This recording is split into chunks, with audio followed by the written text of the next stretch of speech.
I stuck my hand out, nearly jabbing him in his washboard abs. "I'm Kiva, by the way." He paused, his eyes crinkling at the corners before he took my hand in his. "Link." Oh. Even his name was sexy. All that lash flirting, and all I could come up with was a lame response. "Kiva?" Lucy called my name, interrupting the deep staring going on between me and my new obsession, Link.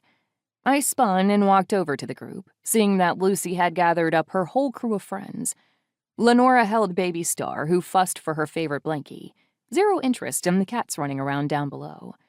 Jaden juggled Red in his arms, a full-grown toddler so big he only needed one well-placed kick, and he'd be set down to run amok with the cats.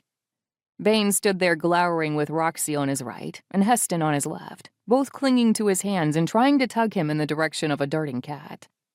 A very pregnant Amelia was already running across the street, chasing a cat who dared rub against her black leggings and left a swath of hair behind.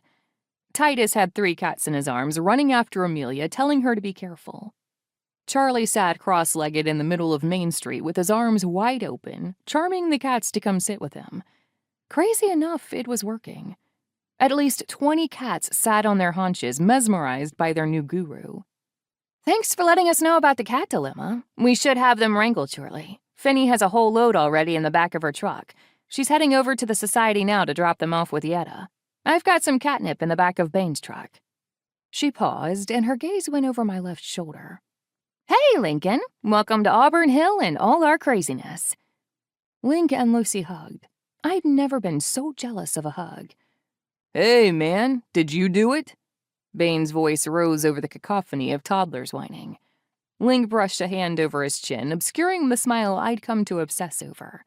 There was dirt under his short nails, and normally that would turn me off. But something about Link getting messy with his hands made my insides ignite and melt. "Maybe," he hedged. Bane tossed his head back and roared with laughter. Clearly in on a joke the rest of us weren't. "That's awesome. Mission accomplished, bro. Now let's clean up this mess." Lucy and I looked at each other with raised eyebrows. Sounded like Bane was up to one of his stupid dares. Lucy finally shrugged and tossed the keys to Bane's truck at me. Link snatched them out of the air. "I've got this. Hop in, Kiva." Didn't have to tell me twice. I sprang into action so fast my boots creaked at the sudden change in direction. I hopped into the passenger side of the truck and directed Link around town as we found cats and put them in the back of the truck. We were at max capacity and heading back to the society to drop the critters off, when I saw one last kitty roaming the side of the road, just barely out of the flow of traffic in the roundabout.